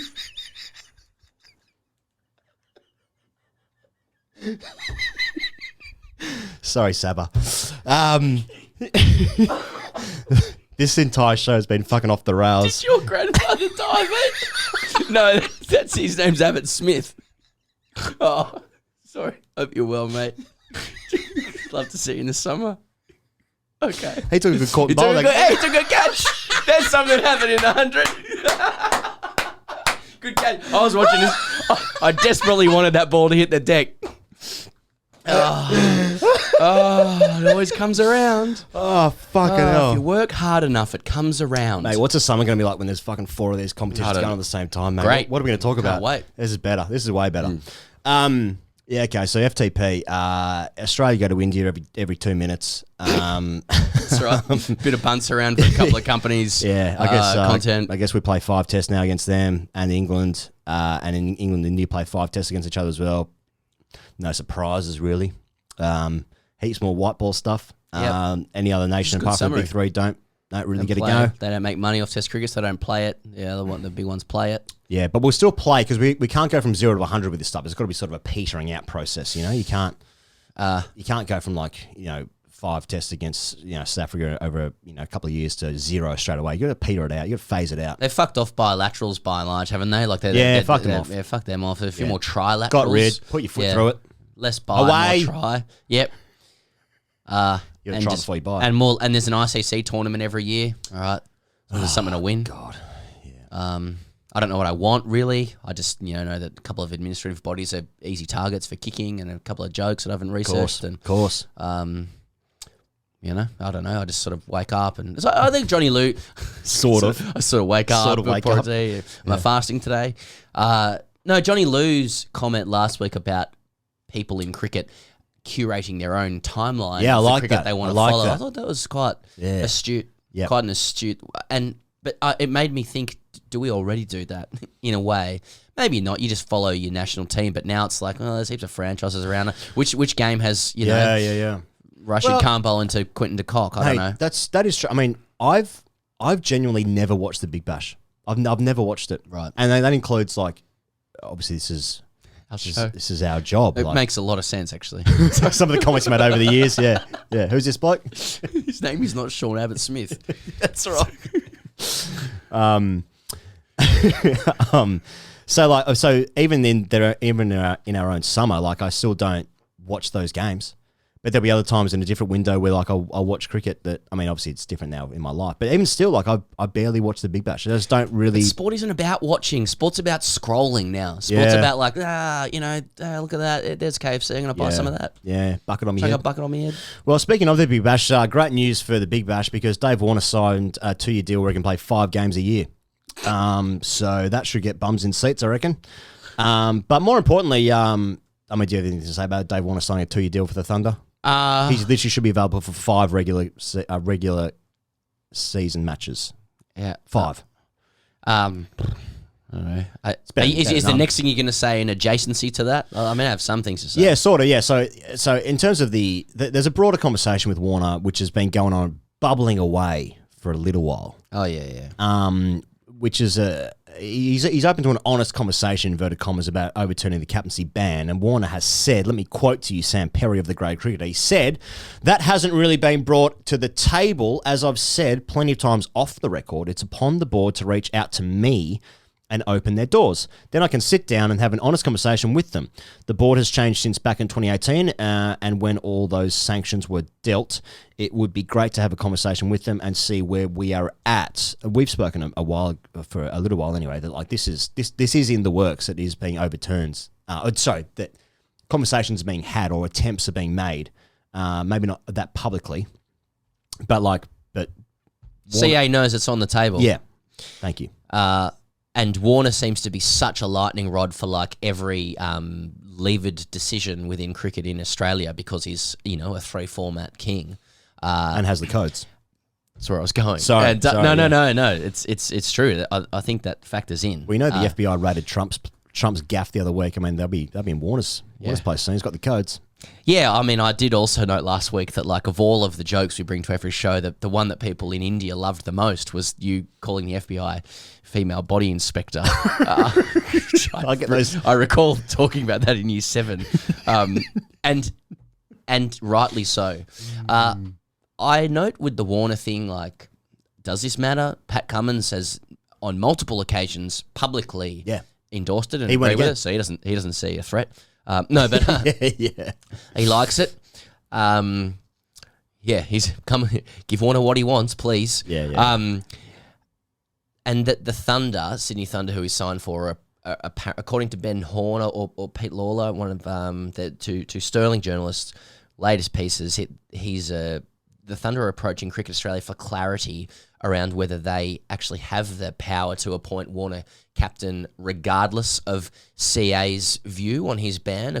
So I think, look, I'm really paraphrasing here. Okay. And I think Nick Cummins, also a friend of the show, hasn't been on, but friend of the show, who's in charge of both Melbourne teams and CEO of Cricket Victoria, he's already said years ago that the BBL teams do have independence over this process anyway, because the BBL franchises are owned by the states, and the states own CA. Right? So CA are the third graders, legally speaking, put in grade terms. And so if that's true, the Thunder may be able to appoint him anyway. And I've just noted, so far, and this is off the top of my head, you've got Pat Cummins, Alan Border, I think Ian Chappell. These are all esteemed Australian captains. They've all said this should be overturned. So, who's against this now? Which wowzers are against this? I wouldn't be surprised, he goes, if if the reason CA doesn't want to overturn it is because they don't want to undermine their own credibility, even though it's a new board, they're just the credibility of Cricket Australia, or they don't want to lose 3 or 4 days of a media cycle devoted to moral grandstanders who are going to do the both sidism of it, and hand-wringers calling up talkback to complain. And as you just said before, the main wise reason there would be to overturn it, aside from it being the right thing to do, and a correction of a massive disproportionate overreaction on one guy when it was many people, is because Warner has the nuclear codes.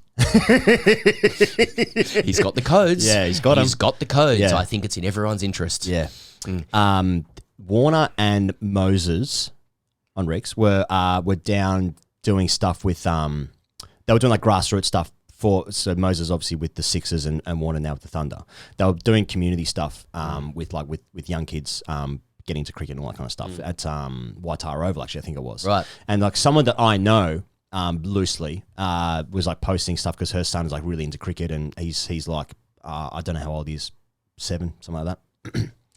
And then she was just posting on Facebook about meeting Warner, and then she said that her son had said that is he the one who rubbed the sandpaper on the ball, and made some comment like that. That and I was like, not for the son. I was like, they fucked Warner so hard. They fucked him. They scapegoated him. Oh, yeah, that's a better word for it. Massively. I said fucked. Well, And it it's is like, true. He did the wrong thing, but they scapegoated him massively. I think that like, I've said this in the past, but like the word disgrace is so overused.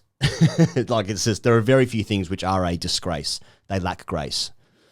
But like the treatment of him and actually all of them, in my opinion, was a fucking disgrace. It was so unfair. It was so unjust, and they carried the sins of people for decades beforehand. We've spoken about this many times in the past, so I don't think we're breaking news here with anyone who's listened to this show. But isn't that interesting? Just like that kid wouldn't have been, if he is 7. Sandpaper was 4 years ago. He wouldn't even remember that time when he was alive. That's also why they need to overturn it, because it's all well and good to go, well, Warner's not going to be captain of the national team anyway. His career's closer to the end than the beginning or whatever. But that, they should overturn it before his career ends, because otherwise that will live with him forever. You know, that is a humiliation that I think is completely disproportionate. You know, there was a whole weather system of anger and outrage about the general conduct of the Australian cricket team built up for decades when sandpaper happened. And the powers that be at the time, Sutherland, Peaver, those guys, they put so much of that on Warner. Yeah, even more Warner than Smith, who was the fucking captain at the time, who also wore a fair bit of shit too. Yeah. Those two guys, as bad as that behaviour was at the time, they were just existing in the continuum of what had come before them in a lot of ways. Yes, they were caught. Yes, it sucked balls, you know, the way that they did it. But the outrage was about everything, and they placed a fuckload of it on Warner, and they should rescind it. Not just because it was unfair at the time, but you can see, if anyone bothers to pay attention, if his reputation isn't already fucked enough, he's grown, Warner. He has more maturity to him now than he did before. He is deeply respected by a lot of people in global cricket for his leadership ability and what he brings. He absolutely deserves it. Sydney Thunder would be, if he had enough games to captain, he would immediately be captain. Yeah. I think it would be the right thing to do. And I think that if anyone should be, shouldering the more blame, it's that CA administration at that time as well. I thought it was poorly administered. So anyway, I think we've made it clear heaps of times that should be overturned. Speaking of the guy whose career ended in somewhat humiliation, Tim Paine, per multiple reports this morning, but mainly through Pete Lawler, right, said that Tim Paine's going to play for Tasmania this summer, so he will resume his first-class career. He didn't play any cricket at all last summer. I think he played 1 or 2 first-grade games, didn't he, for uni? I think it was UTAS, yeah. But per reports, multiple reports indeed, that he will... The Arsenal centre half per Mertesacker. Mertesacker has said that, bit of fitness. That the Paine is back. Yeah, so Tim Paine will resume his first class career. It's interesting, isn't it? I think that... is that what... Did the paper actually say resume the first class career? I read it as like he had been training with the state team in secret in preparation for the club season. which takes it down a different angle for me.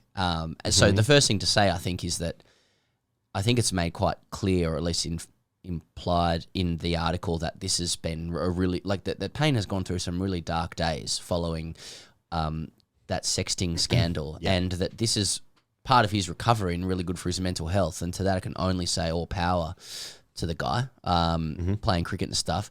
But I wanted to zero in on, a player at state training preparing for grade cricket among state players, but who also captained Australia. Yeah. And just the social mores and conventions that exist there. What lid do you wear? Does he get kit? Yeah. Does he use old Tassie kit? Is that allowed? Because in grade cricket, wearing old kit was credible back in the day. It had a retro feel, vintage thing. Well, it let people know that you've been around the club longer. Therefore, you're an alpha. Especially if you do, you look good in a singlet. Yeah.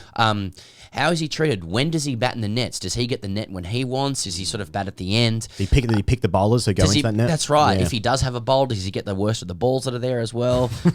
I got a feeling they can go whatever balls they want. Yeah. Does he wear Tassie kit? Where does he sit in the pecking order? Because he's a former Test captain, recent Test captain. Yeah. But at the same time, I guess if he wants to play first class cricket, he's probably sitting fifth behind, Ben McDermott, Jake Doran, Matt Wade, whoever else. If it were me, I would go for the oldest possible Australian training shorts he's got, which would be pretty old because he played ODI cricket. That's right, back 2011. Yeah, debuted with Steve Smith at the same time at that Lord's game against Pakistan. I would go for Tassie lid, just to show a little bit of humility. He's obviously getting back to wear the lid of the team. Yeah, to wear the lid of the team. But he's a Tassie lid as a non-contracted state player. It's effectively, technically, he's a grade. And does he even play Rego at grade? No, he's not playing Rego. Too good to play, Too good to play Rego. Yeah. Oh, he opens the bowling, doesn't he? You could go for he does open the bowling. He could go for a Tassie, an Australia lid taped over. Could he go for a UTAS lid, like reverse Malachi it? Yeah. A Tassie lid taped over. A UTAS tid, like, fucking hell, can this bloke talk? Yeah. A UTAS lid taped over. Right. A UTAS lid taped over? Yeah. Like, reverse okay, because I don't want to... I'm actually training with a Tassie lad, so I don't want to bring another lid. What I would be doing is I'd be wheeling in my Cricket Australia kit. Yeah, okay. Training. You're getting into the... I've definitely got that. Definitely got that. I've gone for Aussie shorts. Aussie training shorts. I've gone for Tassie lid, Tigers lid, and then I've gone for club shirt. Yeah, so a bit of a mix. Yeah. I'm sold to the earth, but just letting you know, I did used to captain the country.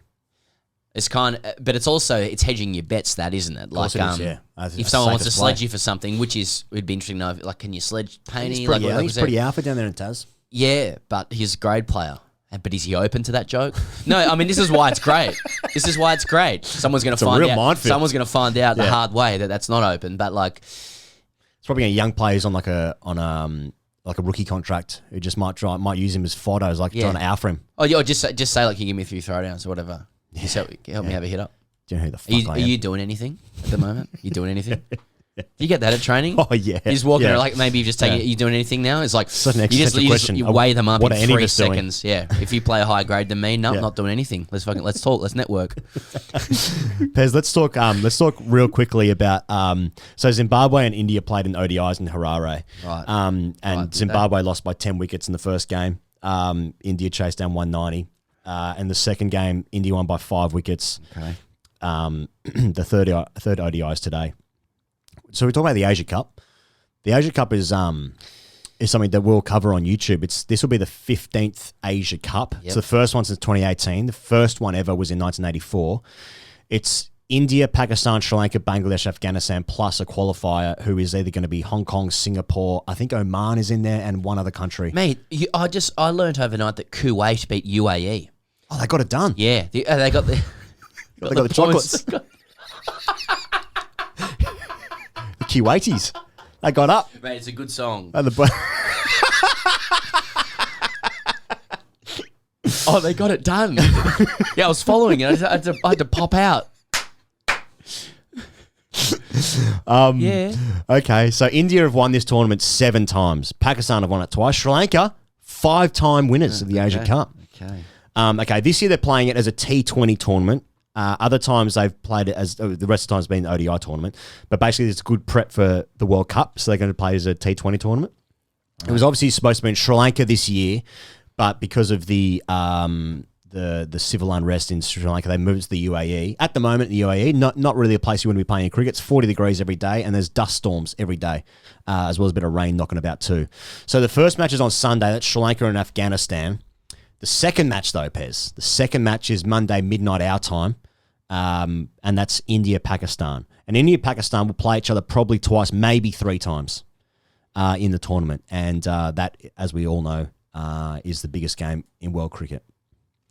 Bumrah's out for India. He's got a back, and Shaheen Shah Afridi's got a knee, so he's gone as well. Both those players are out for the Asia Cup.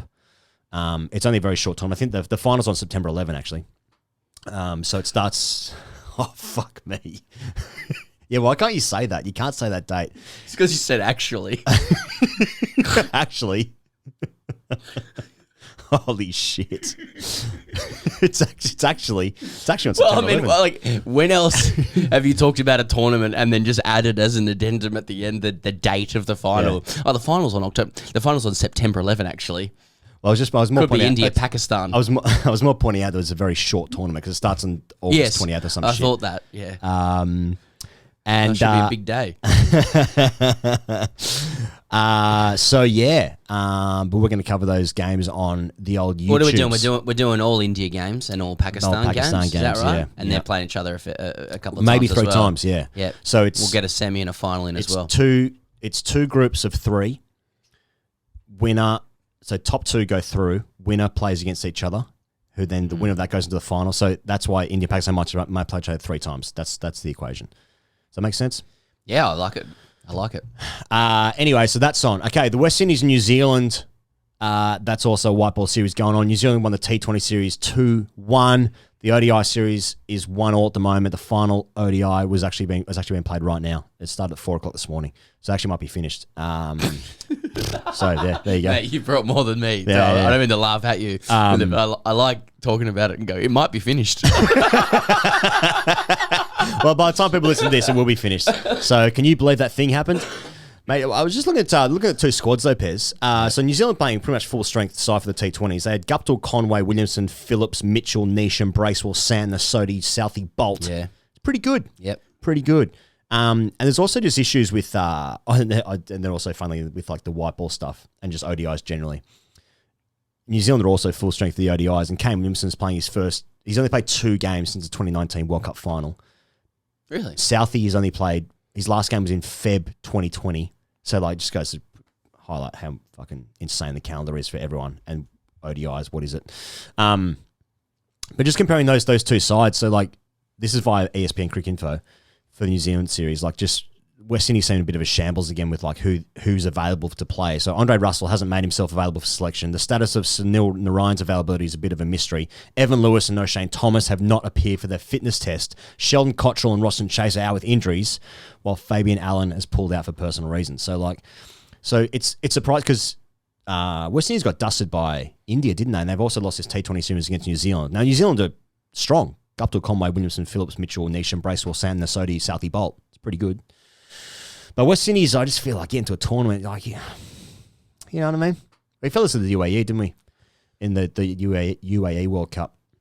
Well, these are just the symptoms of, like, the dissipation of international cricket, right? Franchise cricket, right? Yeah. It's just like Windies will turn up to the shit that matters. Yeah. You know, like the franchises and the tournaments. And to be fair, like, I think eventually everybody will. Yeah. Really. Yeah. I mean, the FTP has basically killed off this sort of stuff that we're essentially mocking. Yep. Because we, at least you know something about it. And but ultimately, games might have finished that are on the page. You know? I don't know. Yeah. So I don't. There's no disrespect for the West Indies to me. I mean, we interviewed Kyron Pollard. Find on Patreon 2 weeks ago on Patreon, and he backed that up as well. So he was one of the first people to actually just to sort of bin international cricket and went for franchise stuff. Yeah. I just fucking love West Indies. I want them. I just want them to be happy. Hashtag AskTGC is coming up right now, Pez, but we need to speak about Mansway. Pez, I'm sick of I'm sick of outrage, mate. I'm sick of outrage. You're outraged. And no, I'm not outraged. I'm just sick of outrage. It being a fucking sport. Like Yeah. just Performative outrage. performative outrage, Yeah. people being outraged on behalf of other people who aren't outraged, and it's just like, I'm sick of the outrage. But you know what I'm not sick of? The outrageous discounts you get at TGC. I'm not sick of the size of my penis, which looks bigger when I use it. I'm not sick of the size of my penis, which looks bigger, with a 20% off discount code at manscaped.com. Use the code TGC for 20% off and free shipping. Bit of Bill Burr there. Yeah. I escaped the other day. Like, once again, fucking happy with it. Not sick of the size of my penis after escaping. Yeah. You'd have a look at it. Read into that what you will. Okay. I also I'm a prolific user of the deodorant that comes with it as well. Ah, yeah. We've talked about accoutrements, but Yeah. it's an accoutrement and it's I know they've described it this way, and I will too. It's a signature scent, Okay. the Manscaped scent, and it's a manly scent. Yeah. I've put it in front of my wife, Have you? who's a woman of taste. I have to say, Yeah. she's she wouldn't go near. Let's just say, with respect to the great brand of the 90s, Lynx, Java, Sure. for example. Yeah. She wouldn't accept that in the house. Not that she has bigger fish to fry. What's that smell? Is that Java? Get that out of the house now. Now. Blobby, blobby. But I'm just saying it's a good scent, no more, no less. We've got Father's Day coming up. Friends at Manscaped, they're here to ensure all father figures out there are looking daddy material this June, and we've talked about daddy stuff. Yeah, we have. If that's your bag, treat him, your dad, or someone who's treating you, if you are a dad, and yourself, to join the 6 million men worldwide who trust Manscaped TM with this exclusive offer, 20% off plus free shipping with the code TGC at manscaped.com. Trust me, his dad bod will thank you. I said you could talk about how hairy your dad is and how he needs this product. Now, look, My dad's not that hairy. my dad is. Is he? Yeah, real chest rug. He can got a good beard, your dad. Yeah, he can. It's Yeah, he fucking can. Great. Yeah, I see his hit. Yeah. He's very defeatist with that. Yeah, I can. My dad has great head of hair. He's an inch taller than me. He's he can grow a better beard than me. Bigger mitts, probably bigger intellect. So you can grow a beard.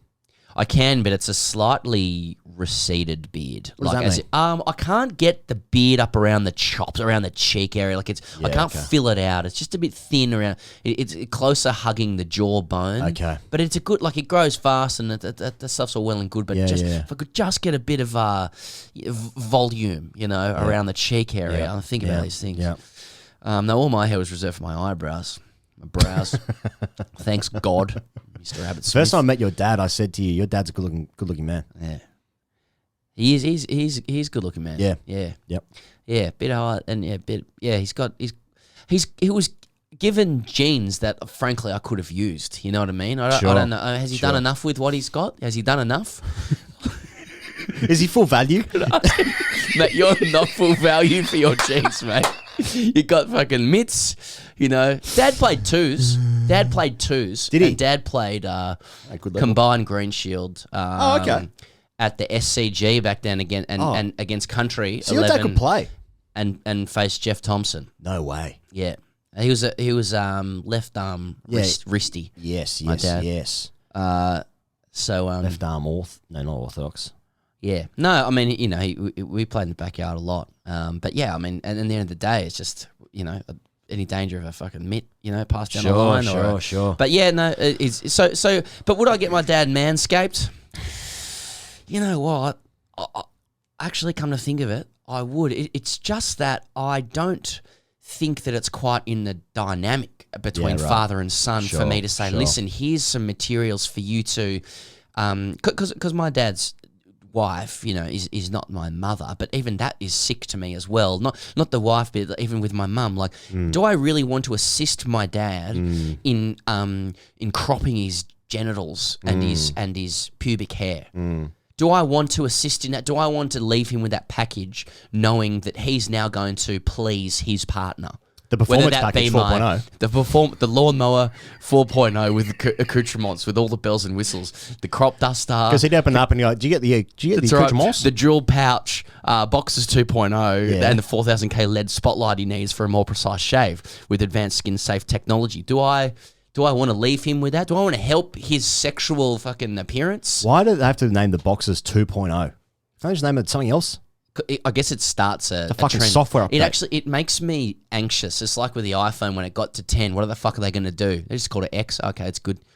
Fair enough. It's like when, what are they going to do? It makes me anxious. I remember having a conversation like early days of FIFA. I think FIFA started like FIFA 95 maybe. That might have been the first one. Yeah. And I remember having conversations at the time with my mates being like, what are they going to do when it gets to the 2000s? Because are they just going to go 00? Or like, because what happens in like 100 years time when Millennium Bug. When it's in FIFA 95, but it's 2095. People are going to get confused which game they want to use. Do you ever think now, of course, what's happened was EA Sports have now lost that license with FIFA and they're called EA Soccer or EA Club, whatever the fuck. Clubland. Yeah. And Gangland. Sort of, you got to change the survive game on the entirely. streets. It's a good game now. It's like it's Grand Theft Auto. Yeah. It's GTA. So, do you ever think how like All the we time. talk about WG Grace and that kind of shit and how you know maybe the biomechanics could use some improvement and how he looks and stuff doesn't look right. Yep. And he played in like 1895, and but like we've got our childhood is in like the late century. People are going to look back on that and go like, fucking 1995 was before the fucking turn of the century. Yeah. He's serious. Yeah, of course. You know what I mean? Of course. Yeah. What does his dick look like? That's manscaped.com. Use the code TGC for 20% off. Let's get into Merv's Masters pairs before hashtag AskTGC. Fuck yeah, come hell on. of a show. Hell of a show. It's a long show. It's a long show. We've talked some absolute fucking trollop this week. Listen, Merv's Masters Waddle Spriggs 11. This is a 17-day lead up to the first Ashes test. This is a playing tour. Yeah. You get on a playing tour. Spots are filling up deluxe. Pez, you know the film festival Trop Fest? This is going to be absolute chop fest. Is that right? Well, mate, Merv's Masters, 17 days, absolute chop fest. It's run by Sean Brown, who is an esteemed cricket coach around Australia. Yes. And a nice guy. And he's a very lovely guy and a decent man. That's important as well. It is. Well, it's run by a decent man. He's a man of ethics. When he was, sort of verbally describing how the tour works, he did intimate to me. He didn't intimate it's a chop fest, and nor did he intimate to me in any way, as I suggested last week, that this is not rack on tour, but to be confused with rack on tour. He didn't intimate either of those things, but he did intimate that people have fun after the games. That was intimated. And that was intimated. I'm putting two and two together. The age range for people who go on these What's tours the range, is 18 Pez? to mature. Mature. That's a category people use. Yeah. And so it's barely legal to mature. If it's 18 to mature, and you just put two and two together, but that's just me. People enjoy the cricket in different ways. They do. This is a 17-day lead up to the first Ashes test. Hell yeah. It's a playing tour. Merv Hughes, the great Merv Hughes, is coach of the team for the full tour, and is there every day to assist as only he can. And he is truly there. Yeah. The games are serious games played in a social way. They're played at fucking excellent grounds around England. If you've never been over there to play, you got to go. It's a treat for the senses. Oh yeah, you know what I mean? It's something for the eyes. It's something for the eyes, ears, everything. Yeah. Talked about the age spread. They match up the opposition in a great way. If you can get a couple of people who want to go on these tours, it'd be great. And then you parlay that into the first test of the Ashes. Have yourself a fucking great trip during the summer in the UK, playing with what is basically a cosplayed baggy green. And now you get this baggy green if you go to cricketcoaching.com.au for details. Email them, mention TGC, you're going to get your free baggy green. Did I mention? No, you train at Lord's. You play 7 games, you travel to great grounds, etc. Some time to relax after the match. Now, read into that what you will, time to relax after match. Here goes a suggested chop house. I've said rack on tour. I think that both would be discouraged in an official sense on this tour. Of course, they would be, yeah. But if you're of age, well, fuck. What's the website? cricketcoaching.com.au. Say TGC sent you. Sean Brown is a fucking great man too, FYI. Hashtag AskTGC. Greg wrote in, greetings, Sam and Ian. I've been playing cricket in the South Nottinghamshire Cricket League for 10 years now. I have a batting average of 7 and have been bowled more times than YJB. Who's YJB, Pez? Yorkshire's Johnny Best, Though I'd like to think I'm a good stick, I can't deny the stats and so have accepted I should never bat above 9. This is no real issue as I bowl typical medium outswingers and I have a pretty good bowling record for the club. For context, we are currently mid-table, mainly due to us not bowling teams out enough. I would usually bowl 12 overs per game, but have been averaging 4 this season as my captain seems to be reluctant to bowl me and had instead promoted me up the batting order to opener. What? Obviously, this has not been a success, and so far my top score has been 4. I hope that after getting a golden duck last week that I could return to the tail and hopefully play my part as a bowler in the team. That was until this morning when the skipper messaged me to ask if I would keep wicket this week as our 2 usual keepers are away. I told him I couldn't possibly do that as I only have a short sleeve shirt, but he was having none of it. Apparently I'm a good team man, so he knows I'll step up. Yeah. Fuck! I've never kept before. I've had 4 knee surgeries and my eyes are going. What the hell am I going to do? Does my captain hate me? Is he trying to force me out of the club? Maybe I'll write back next week and let you know how I got on. I can't imagine it will be a success. Thanks, Greg. I think he's hit the nail on the head. This captain is trying to get rid of Greg. He's trying to get him out of the club. He's opening the batting with him. He averages 4. He's got a top score of 4. He's not bowling him any overs. Now he's got 4. He's had 4 knee surgeries, Greg, and he's saying, "Do you want to keep wicket?" This is fantastic. Like, this is where the rubber hits the road on how cricket is a selfish game. Yep. Greggy's doing the right thing. He's a succubus. He's a succubus. Fucking word is that? Greg is a succubus. Greg is a succubus. And he's given up on his batting. He knows that if he bats well, although he can't, he's going to go above 9 and he's actually not going to be able to do what he believes his key skill to be, which is to bowl. He's typical English medium out swingers in the fucking South Nottinghamshire Cricket League. Yeah. But instead, his captain does not rate his bowling, so now the captain has a problem. I'm trying to put myself in the captain's shoes. Greg is not as good a bowler as he thinks. He also can't contribute shit with the back, but maybe he's got a straight bat. So then he gets retrofitted into the opener who can see something out.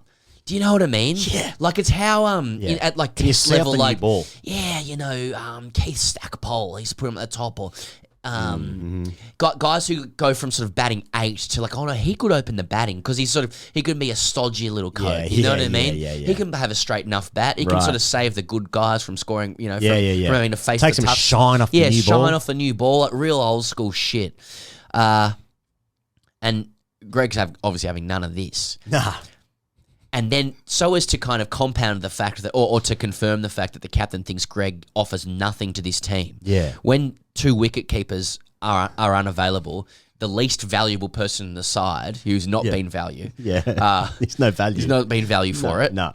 Is now asked to keep. Yeah. You know, you're going goals, basically. Yeah. It's just going goals, fucking 5-a-side. Yep. And it was a good attempt from Greg to say, I can't do it because I've only got a short sleeve shirt. Good effort. Good effort. Man, he's fucked here. And I just want to say, I've obviously he's a succubus, but he's a succubus. Is it a plant? A succubus. What is it? No, It sounds like a plant. No, succubus is What's the name of this show? No, a succubus is Succubus. Succubus is like like a siren, as in like a siren in like mythology, where like people were like a siren used to was a mermaid who used to sit on the rocks, and they used to sing. They used to draw attention to sailors who then used to crash upon the rocks, and they would fall to their death. So a succubus is like they often appear in dreams, and they seduce men often sexually through sexual activity, and then cause harm or on occasions death. So Greg is a succubus. What's that got to do with him? What's that got to do with him keeping? What's that got to do with? Okay. Opening the bank. Okay. Two things. In South Nottinghamshire. Two things. How did you hear that and go, well, that's a mermaid. That's a mermaid on the shore. Two things. Stopping the sailors. Okay, sorry. Oh, he just blurted out. He's a succubus. Of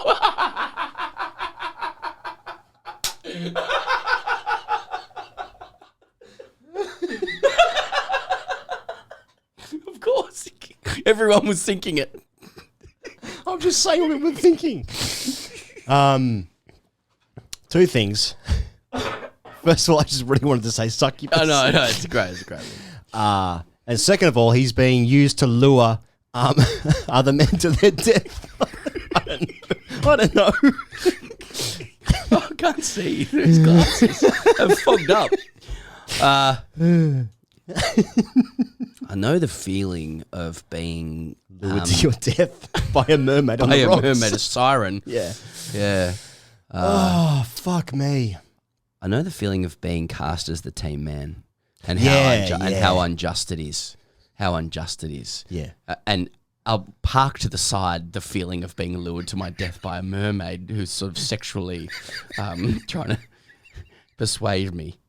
She sort of gets me over with the sex, and then I die because I'm on a ship. Yeah, you're on a ship. That's all right. That's a separate thing. I kept once in a PG's match. Have I told you that? No. Yeah. With the same reasons, like, oh, you'll do, and I took it as a compliment, like that you could do it, because we had Brendan Drew in the side, and so that was good. Some players. Don't think Crazier was there. I would remember if he was. He always remembered if he was there. Play for Australia, Brendan Drew. He might have played a T20 game for I think Australia. he might have played for Australia, yeah. Might have played a T20 game. Even guys who play like one game, how fucking good they are. He was a real athlete, Drew. Yeah. And a lovely person. Even from a young age, like, you know, those guys who just play one game, they're still just the best player you've ever seen. Fuck, that's so good. There's just a different level. I mean, obviously, if you like, the fact that he even made it to that level suggests that he was of that level. But you know what I mean? Listen, I'm sorry to do this, but it was a rare win for me, right? Okay. So, like, this involves Brendan Drew. Yeah. I'm sorry, Drew, if you're listening, because he's just a great man who's done great things and was a great athlete and really good at cricket. But we were out one night, and with the club, it might have been like they called it the Backstreet Tour, and yeah, we're at a place called the Unity Hall in Balmain, and like upstairs it's called the Attic, and it's pretty much where a lot of like older women used to prowl around. Right, okay. And I just got to paint the picture, basically, and I'm only doing this because it was just a rare W, you know, I had hair at the time, but I was in the bathrooms with Drewy, and no, I wasn't inverted commas in the bathrooms. It was sort of before that time, or anything I could afford. Yeah, and it wasn't in my wheelhouse. For you, Drew. Yeah, it wasn't that. It's really clear. And there was another club stalwart in the bathroom as well. I won't mention his name. Right, okay. But legend of a bloke. Yeah. And I don't know what the context was. We're all fucked. We're all hammered, you know. I've had a few. And I think he sort of issued some challenge. And it wasn't in a rude... Like, he was actually a really upstanding man, this guy. I really respect him. But he sort of challenged us something just around something along the lines of, like, who can just head back out into the bar and get one, you know? Oh, yeah. And by get one, I just mean kiss a woman. Yeah, right. To kiss a woman. Just make out with someone. Yeah. And Brendan Drew, if you look him up, he's an absolute, he's a sort, you know? Yeah. He's a good sort, as you'd say. Rig. He's a sort. Yeah. And he took the L. He took the L. Really? Yeah. Pezza got it done. Pezza got a W. it done. Were you full value? And I was full value for that win. And I tell you what, it really for a guy that bowled frightening pace in the nets. Yeah. I remember him hit my pad once, and my pad spun around like almost behind my leg. Shit. And he was just like levels above anything. Right. I was. Yeah. You know, and he had the kit and everything, and he was good. Like, he used to actually sledge other guys who turned up to the club with he had all the cricket academy gear and shit. He would never wear it. So he was just good. He was a good guy. But that moment just gave me something in our relationship. Because he never alphaed me again. He never alphaed me again. And I still think I see he works at the ACA, Drewy, in a senior position. And I still feel like every time I see him, there's just a little smirk there, a little nod of like, and everything was consensual with everybody. It was all fine, you know. Just want to be clear, but just a little W for Pezza, and I'm only saying it because there ain't that many W's, you know, apart from marrying my wonderful wife. Just going back to Greg's question about like being, about being the team man. I was just thinking about I was living back in Sydney. We had a good football team. You can play good in the sense of we had a number of players who were good, and were playing in several divisions beneath our ability. And if any equivalent grade player in football heard this, they would go you were playing wheelie bin stuff, right? Absolutely. Yeah, but good. And there was one team in the comp who everyone dusted 10-0 every week, and so we were going toe to toe with this other team, and it was going to be who finished on top was going to be based on goal difference. Goal difference, of course. Now we had a system because obviously no one everyone was given the Saturdays to play, and so you don't want just stand in goal on a Saturday. But so we had a rotation system where everyone had to do it either once or twice a year. I can't remember how it works, but and so great system. The worst player in the team, whose name I won't mention, but he couldn't kick a ball, and so couldn't catch a ball. Chooses to play soccer. Exactly. Yeah. In this game where he's just not going to be required, we put him in goal. But he was desperate to score a goal. He hadn't scored a goal before for the team. Yeah. Could not give a fuck. We won the premiership. We won that game 14-0. Job done. Where he sacrificed one for the team for my happiness in that day. I think I got a brace. Where'd you play? Centre mid, sort of pull the strings? Or? No, I think I was playing up front at the time. Up front. Is that where you normally played? No, when I was actually played, I played on the right. False nine. Oh, just off the right? On the right or off the right? Slight difference. You come in off the right? When I was playing properly. Yeah, it was proper park stuff. It wasn't 3-4-3 dominant like it is now. It was basically more 4-4-2. 3-4-3. 4-3-3? Sorry, 4-3-3. Sorry. And growing up, I just wanted to be Beckham. Yeah, in every capacity. No, I've heard you can play. I mean, I'll obviously reserve some rights. People will listen to this who can play, and they'll be like, "Shut the fuck up." He goes, "You know what? They'd be right." But I'll tell you what, I was full value. See you guys next week.